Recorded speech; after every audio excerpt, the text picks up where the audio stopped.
नमस्कार दोस्तों, स्वागत है आपका इस वक्त की बेहद बड़ी खबर में, जो कि बेहद बड़ी खुशखबरी आ रही है। कैलाश पर्वत श्रृंखला के बड़े हिस्से को भारत ने कर लिया है अपने क्षेत्र में। रातों रात मिली ये बड़ी कामयाबी। जी हाँ दोस्तों, हर हर महादेव का नारा लेकर के भारत के जवानों ने ये बड़ा काम करके दिखाया है। कैलाश पर्वत श्रृंखला के बड़े हिस्से को भारत ने अपने कब्जे में ले लिया है। इसी के साथ दूसरी बड़ी खबर में आपको बताएंगे कि चीनी भिड़े तो चाइनीज भाषा में ही जवाब देंगे हमारे जवान, बनाई जा रही है विशेष चौकियां। और तीसरी बड़ी खबर में जिक्र होगा कि एलएसी पर आपात स्थिति आई तो अपने पास 10 महीने का पर्याप्त राशन है। ये बड़ा बयान दे दिया है सीडीएस बिपिन रावत ने। दोस्तों, हर एक खबर की गहराई में आपको ले जाएंगे, लेकिन उससे पहले अगर आप भी भारत की सेना और पीएम मोदी के हर फैसले में देश के साथ हैं तो आप अभी इस वीडियो को लाइक कीजिए और इस लाल बटन को दबा के चैनल को फ्री में सब्सक्राइब करके घंटी बजाइए और कमेंट में हर हर महादेव और जय हिंद जरूर लिखिएगा। दोस्तों, रुक करते हैं तमाम बड़ी खबरों की तरफ। कैलाश पर्वत श्रृंखला के बड़े हिस्से को भारत ने अपने अधिकार क्षेत्र में लिया। रातों रात मिली ये कामयाबी। जी हां दोस्तों, रातों रात पैंगोंग त्सो झील के दक्षिण में भारतीय सेना की प्रिमिटिव कार्रवाई से भारत को चीन पर सामरिक बढ़त तो मिल ही गई, साथ ही पहली बार 62 के युद्ध के बाद भारत को कैलाश पर्वत श्रृंखला को भी अपने अधिकार क्षेत्र में करने का बड़ा मौका मिला है। जी हाँ, ठीक सुना है, भारत के सबसे बड़े और पवित्र तीर्थ स्थल में से एक कैलाश मानसरोवर की कैलाश रेंज कम ही लोग जानते हैं कि भारत से कैलाश मानसरोवर झील जाने के लिए सबसे करीबी रास्ता लद्दाख से होकर ही गुजरता है। रातों रात भारतीय सेना ने पैंगोंग त्सो झील के दक्षिण में करीब 60 से 70 किलोमीटर तक का पूरा क्षेत्र अपने अधिकार में कर लिया है। चुशुल सेक्टर के अंतर्गत आने वाले इस क्षेत्र की गुरंग हिल, मगर हिल, मुखपरी और रेचिन दर्रा सभी कैलाश रेंज का हिस्सा है। 1962 के युद्ध से पहले ये पूरा इलाका भारत के अधिकार क्षेत्र में था, लेकिन 62 के युद्ध में रेजांगला और चुशुल की लड़ाई के बाद दोनों देशों की सेनाएं इसके पीछे चली गई थी और इस इलाके को पूरी तरह खाली कर दिया गया था। आपको बता दें कि भारत से पवित्र कैलाश मानसरोवर यात्रा के लिए सबसे छोटा और सुगम रास्ता लद्दाख से ही है। 62 के युद्ध से पहले तीर्थ यात्री लद्दाख के डेमचोक से ही कैलाश मानसरोवर यात्रा के लिए जाया करते थे। चुशुल से डेमचोक की दूरी करीब 150 किलोमीटर है। उसके आगे डेमचोक से कैलाश मानसरोवर की दूरी करीब 350 किलोमीटर है। पैंगोंग त्सो के दक्षिण से लेकर कैलाश मानसरोवर तक यानी करीब 450 किलोमीटर तक ये कैलाश पर्वत श्रृंखला फैली हुई है, लेकिन 62 के युद्ध के बाद से ही ये रूट बंद कर दिया गया था। इसके बाद भी चीनी सेना डेमचोक में घुसपैठ की कोशिश करती रही या फिर भारत द्वारा सड़क और दूसरे मूलभूत ढांचे बनाने का विरोध करती रही। रुक करते हैं अगली खबर की तरफ। चीनी भिड़े तो चाइनीज भाषा में ही जवाब देंगे जवान, बनाई जा रही विशेष चौकियां। जी हां दोस्तों, लद्दाख सीमा की अग्रिम चौकियों पर तैनात भारत तिब्बत सीमा पुलिस के जवानों को आने वाली सर्दियों को देखते हुए ठंड से बचाव के इंतजाम किए जा रहे हैं। अग्रिम मोर्चे पर तैनात जवानों को चीनियों से भिड़ने के लिए चाइनीज भाषा में सिखाई गई है। इन्हें यूएवी रडार लारोस से भी लैस किया जा रहा है। इनके लिए ऐसी विशेष चौकियां बनाई जा रही हैं जो जवानों को न्यूनतम तापमान में भी सुरक्षित रखेंगी। आईटीबीपी के जवान लद्दाख, अरुणाचल प्रदेश, उत्तराखंड, सिक्किम और हिमाचल प्रदेश के साथ चलने वाली चीन के साथ 3488 किलोमीटर लंबी एलएसी पर तैनात है। लद्दाख में सीमा की कुल लंबाई 1597 किलोमीटर है। इसी तरह अरुणाचल प्रदेश में 1126 किलोमीटर, उत्तराखंड में 345 किलोमीटर, सिक्किम में 220 किलोमीटर और हिमाचल में 200 किलोमीटर है। पूरी सीमा पर इस समय आईटीबीपी की 180 अस्थायी चौकियां हैं, जिनमें प्रत्येक में 100 जवान हैं। चीन के साथ सीमा पर 47 नई सीमा चौकियां बनाई जा रही हैं। इसमें 12 मचान शिविर हैं जो न्यूनतम तापमान में भी जवानों को सुरक्षित रखेंगे।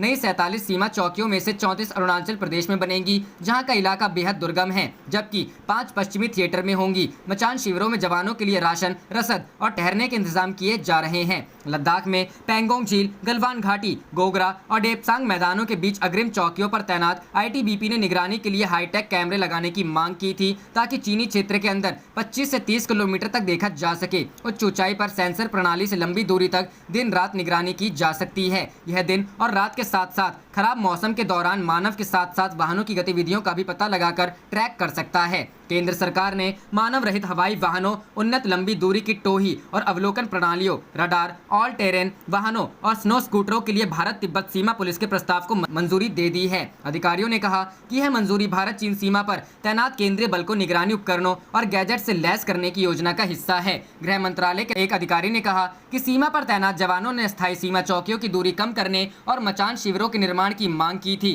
क्योंकि ये जवान सर्दियों में लगातार बर्फबारी और उप शून्य तापमान तापमान का अनुभव करते हैं, इसलिए नए बीओपी तापमान नियंत्रित होंगे और चीनी सेना का मुकाबला करने में बलों की मदद करेंगे। ऊंचाई पर अग्रिम चौकियों से लेकर जमीनी चौकियों तक तैनात जवानों की अदला बदली सर्दियों के दिनों में जल्दी किए जाने की योजना है, क्योंकि वर्तमान में जवानों की अदला बदली हर 3 महीने में की जाती है। लद्दाख सीमा की अग्रिम चौकियों पर तैनात आईटीबीपी के जवानों को चाइनीज भाषा भी सिखाई गई है, ताकि चीनी सैनिकों को उनकी ही भाषा में जवाब दिया जा सके। रुक करते हैं अगली खबर की तरफ। एलएसी पर आपात स्थिति आई तो भी सेना के पास 10 महीने का पर्याप्त राशन। जी हां दोस्तों, chief of defence staff general Bipin Rawat ने रक्षा मामलों पर बनी संसद की स्थायी समिति को भरोसा दिलाया है कि वास्तविक नियंत्रण रेखा पर अगर कोई आपात स्थिति पैदा होती है तो सेना के पास 10 महीने का पर्याप्त राशन है। उन्होंने कहा, सीमा पर तैनात जवानों यहां तक कि अतिरिक्त जवानों के लिए भी राशन का पर्याप्त भंडार है। सूत्रों ने बताया कि इस मुलाकात में राशन और हथियारों की गुणवत्ता पर चर्चा की गई। समिति में शामिल एनसीपी सुप्रीमो शरद पवार ने समिति के चेयरमैन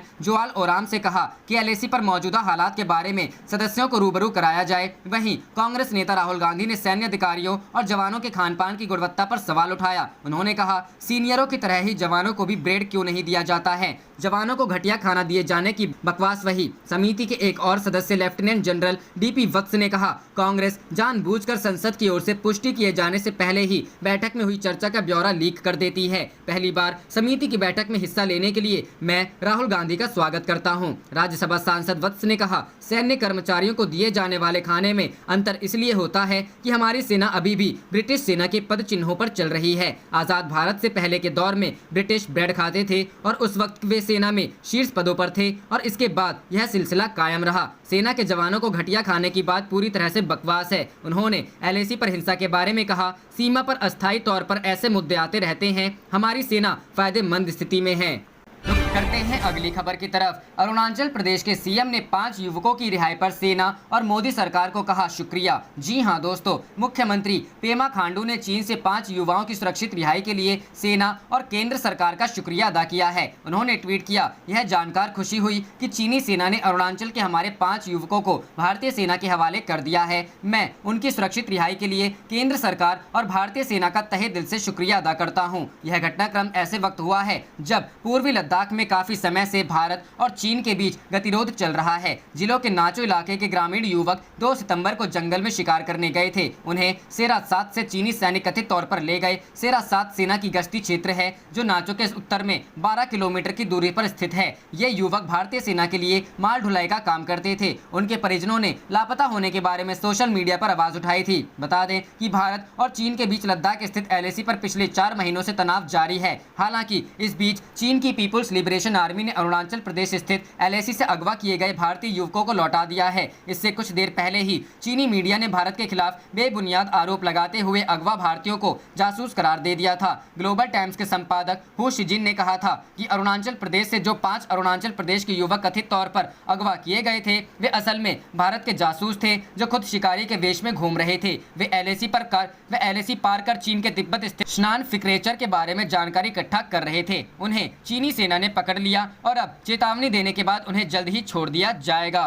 रुक करते हैं अगली खबर की तरफ। चीन को तगड़ा झटका, अमेरिका और मालदीव के बीच हुआ रक्षा सहयोग समझौता। जी हां दोस्तों, हिंद महासागर में शांति और सुरक्षा सुनिश्चित करने के उद्देश्य से अमेरिका ने मालदीव के साथ रक्षा सहयोग को लेकर समझौता किया है। अमेरिकी रक्षा विभाग पेंटागन की तरफ से शुक्रवार को यह घोषणा की गई। यह समझौता ऐसे वक्त हुआ है जब ट्रंप प्रशासन क्षेत्र में चीन की बढ़ती मौजूदगी का मुकाबला करने के लिए हिंद प्रशांत क्षेत्र में अपने सहयोग को मजबूत कर रहा है। पेंटागन ने कहा कि फिलाडेल्फिया में 10 सितंबर को दक्षिण और दक्षिण पूर्व एशिया के लिए उप सहायक रक्षा मंत्री रीड वर्नर और मालदीव की रक्षा मंत्री मारिया दीदी ने रक्षा व सुरक्षा समझौते के लिए प्रारूप पर हस्ताक्षर किए। अमेरिकी रक्षा विभाग ने कहा, यह रूपरेखा हिंद महासागर में शांति व सुरक्षा सुनिश्चित करने के उद्देश्य से दोनों देशों के गहरे संबंधों और सहयोग को निर्धारित करने के साथ ही रक्षा साझेदारी की दिशा में आगे की तरफ बढ़ाया गया एक महत्वपूर्ण कदम है। रक्षा मंत्रालय द्वारा जारी बयान के मुताबिक इस करार में द्विपक्षीय गतिविधियों, वरिष्ठ नेताओं के स्तर पर संवाद, भागीदारी और समुद्री क्षेत्र में सहयोग, प्राकृतिक आपदा राहत कार्यों में सहयोग के पहलू भी शामिल हैं। मारिया दीदी ने कहा कि मालदीव सरकार इस प्रारूप को मालदीव और अमेरिका के बीच रक्षा सुरक्षा के क्षेत्र में महत्वपूर्ण करार के तौर देखती है। रक्षा विभाग ने कहा कि वर्नर और दीदी ने इस द्वीपीय राष्ट्र के कोविड-19 से निपटने में अमेरिका की मदद के साथ ही उन विषयों पर भी चर्चा की जिनमें भविष्य में सहयोग की गुंजाइश है। दोनों के बीच पहले रक्षा और सुरक्षा संवाद का कार्यक्रम तय करने को लेकर भी सहमति बनी। पेंटागन ने कहा कि दोनों पक्षों ने स्वतंत्र और खुले हिंद प्रशांत को लेकर अपनी प्रतिबद्धता जताई, जो क्षेत्र के सभी राष्ट्रों की सुरक्षा और समृद्धि को बढ़ावा देता है। रुख करते हैं अगली खबर की तरफ। भारत चीन विदेश मंत्रियों की बैठक में हुई थी खूब गर्मागर्मी। भारत के तीखे तेवरों से हैरान और परेशान है चीन। जी हां दोस्तों, भारत और चीन पूर्वी लद्दाख में 4 महीने से जारी गतिरोध को दूर करने के लिए विदेश मंत्री एस जयशंकर और उनके चीनी समक्ष वांग यी के बीच गुरुवार शाम मॉस्को में बैठक हुई। बैठक में दोनों देशों ने सुरक्षा बलों को सीमा से जल्द पीछे हटाने और तनाव बढ़ाने की आशंका वाली किसी भी कार्रवाई से बचने समेत 5 सूत्री खाके पर सहमति जताई। दोनों देशों ने स्वीकार किया कि सीमा पर मौजूदा स्थिति किसी भी पक्ष के हित में नहीं है। तीखी बातचीत। जयशंकर और चीनी विदेश मंत्री के बीच हुई बातचीत के दौरान दोनों पक्षों के बीच तीखी बातचीत भी हुई। टाइम्स ऑफ इंडिया के मुताबिक चीन टाइटम टोली वाली स्थिति में था और बार बार इस बात पर जोर दे रहा था कि सीमा पर जो विवाद है उसे सुलझा लिया जाएगा, लेकिन द्विपक्षीय संबंधों को जारी रखा जाए। लेकिन भारत ने दो टूक कहा है कि भारत तब तक अपने सैनिक नहीं हटाएगा जब तक दोनों देशों के बीच LAC पर सभी बिंदुओं पर पूर्णता और सत्यापन योग्य डिसएंगेजमेंट नहीं हो जाता। चीन को दो टूक। बातचीत के दौरान माहौल थोड़ा गर्म भी हो गया है जब विदेश मंत्री जयशंकर ने भारत का पक्ष साफ करते हुए तल्ख लहजे कहा, यदि सीमा पर शांति नहीं रहती है इसका असर समग्र भारत चीन संबंधों को भुगतना पड़ेगा। दूसरा, मौजूदा संकट का मूल कारण अप्रैल और मई माह के दौरान चीनी सैनिकों ने बड़े पैमाने पर निर्माण के साथ मौजूदा समझौतों को भंग किया और उन बदलावों ने भारत को वहां और तैनाती के लिए मजबूर किया। जयशंकर के कहने का मतलब साफ था कि चीन इस भ्रम में न रहे कि वो सीमा पर तनाव रखेगा और भारत से उसका कारोबार भी फलता फूलता रहेगा। उन्होंने कहा कि LAC के हर बिंदु पर चीन को अपनी जगह पर वापस लौटना होगा, तभी सीमा पर शांति बहाल हो सकती है। रुख करते हैं अगली खबर की तरफ। LAC से बीजिंग तक डोवाल की नजर। आज कर सकते हैं CSG की अहम बैठक। जी हां दोस्तों, LAC पर तनाव बरकरार है और भारत चीन की सेना आमने सामने है। ताज़ा हालात को लेकर भारत अब नई नीति के तहत काम कर रहा है। चीन की नई चाल पर खुद प्रधानमंत्री नरेंद्र मोदी नजर बनाए हुए हैं। शुक्रवार को NSA अजीत डोवाल ने प्रधानमंत्री मोदी से मुलाकात कर उन्हें चीन की सैन्य और कूटनीतिक साजिश के बारे में पूरी तरह अवगत कराया। इस बीच सूत्रों से खबर आ रही है कि NSA अजीत डोवाल चीन से तनाव पर आज चाइना स्टडी ग्रुप की बैठक कर सकते हैं। इस बैठक में भारत चीन के बीच कमांडर स्तर की बातचीत के लिए भारत का एजेंडा तय किया जाएगा। कोर कमांडर स्तर की यह बैठक अगले हफ्ते हो सकती है। इस बैठक के लिए विदेश मंत्री डॉक्टर जयशंकर के मॉस्को यात्रा से वापस लौटने का इंतजार किया जा रहा है। उनके आते ही CSG की अहम बैठक हो सकती है। चीन के मसले पर भारत का इरादा साफ है, ना तो वह चीन के झांसे में आएगा और ना ही धौंस बर्दाश्त करेगा। भारत की मजबूत इच्छा शक्ति और सही रणनीति का कमाल है कि चीन आज बैकफुट पर है। बता दें कि NSA अजीत डोवाल ने कुछ दिनों पहले चीन के विदेश मंत्री से बातचीत की थी। तब चीन ने तनाव कम करने का वादा किया था, लेकिन अब पीछे हटने की बजाय चीन लगातार घुसपैठ की नई साजिशें रचता है। इसके बाद से भारत भी चीन को उसी के अंदाज में जवाब देने में लग गया है।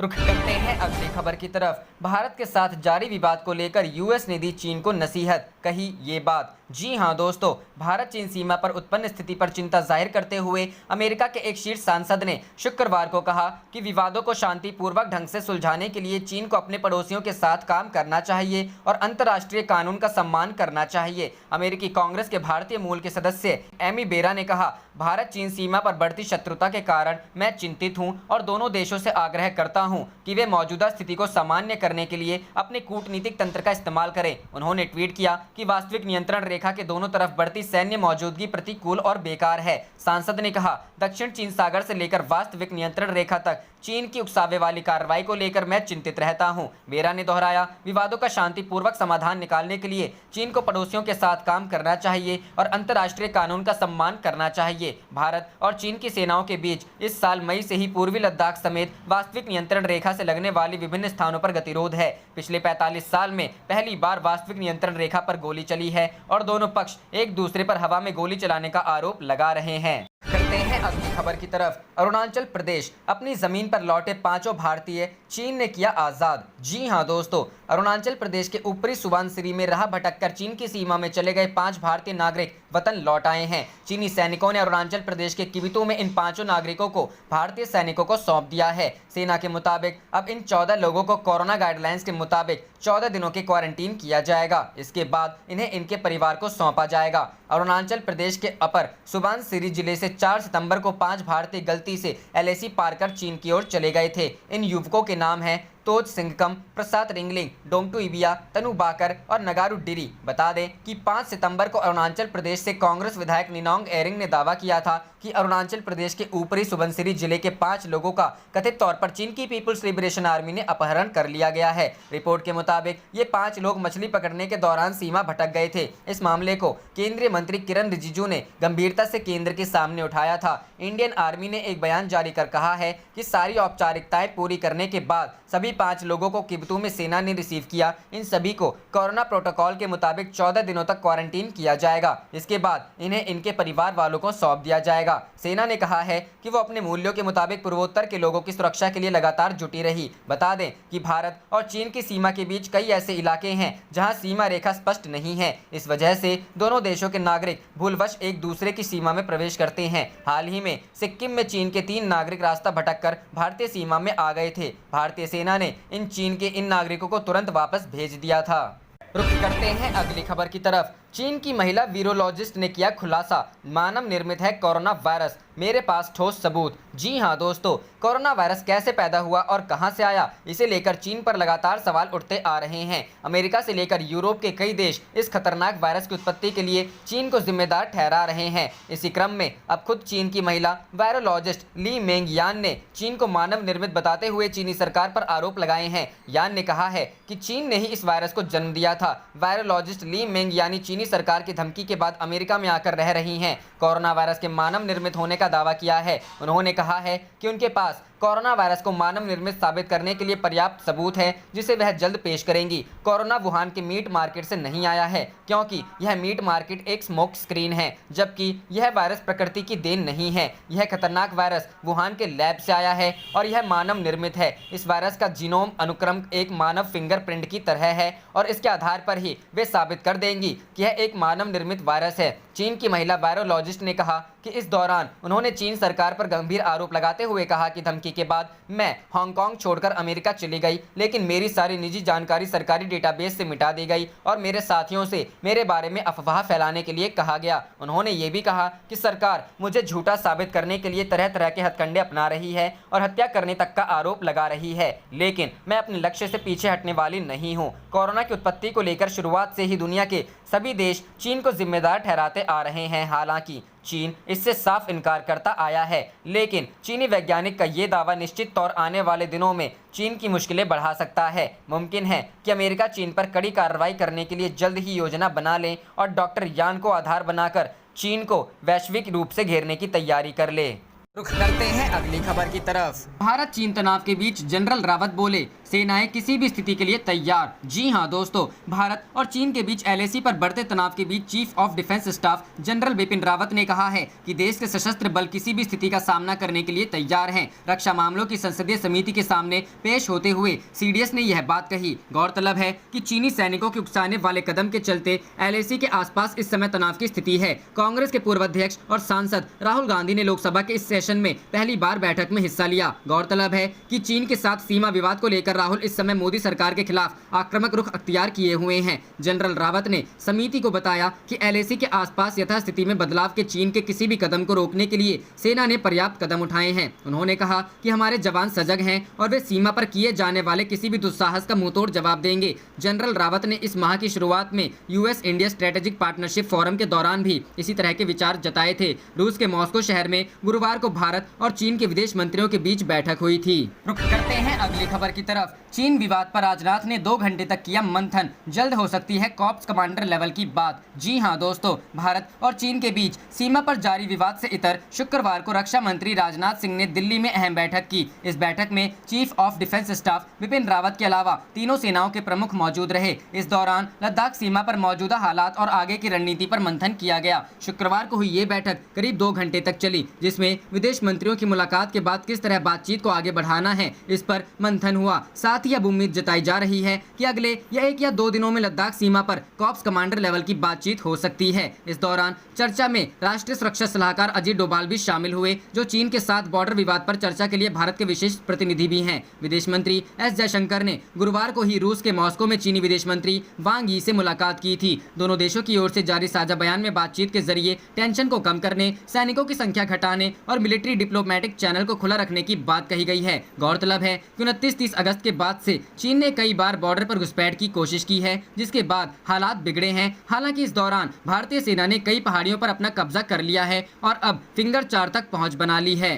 रुक करते हैं अगली खबर की तरफ। अरुणाचल से लापता 5 युवकों को कल छोड़ सकता है चीन की पीएलए, रिजिजू बोले सीमा से लापता हुए थे। जी हां दोस्तों, केंद्रीय मंत्री किरेन रिजिजू ने कहा है कि अरुणाचल प्रदेश से लापता हुए 5 युवकों को चीन की पीपुल्स लिबरेशन आर्मी शनिवार को भारतीय अधिकारियों को सौंप सकती है। पीएलए ने मंगलवार को कहा था कि 4 सितंबर को अपर सुबनसिरी जिले में भारत चीन सीमा से लापता हुए 5 युवक उन्हें सीमा पार मिले थे। आप देख रहे थे आपका अपना चैनल जय हिंद जय भारत।